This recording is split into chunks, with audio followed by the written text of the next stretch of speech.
what are the major Islamic festivals? First, Eid al-Fitr. It marks the end of fasting in the month of Ramadan.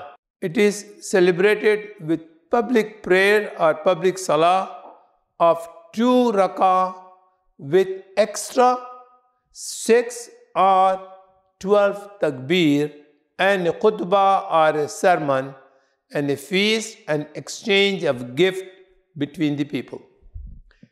Eid al-Adha marks the end of Hajj or the annual pilgrimage to Makkah. After public prayers or public salah of 2 rak'ah with extra 6 takbir or 12 takbir and a khutbah,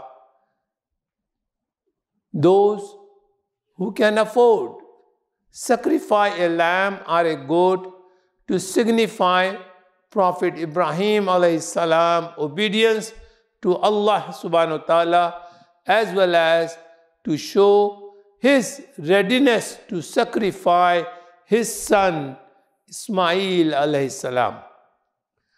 After each salah, we should visit the graveyards, we should visit our relatives, we should visit our friends, and especially the sick people and our neighbors. Thank you.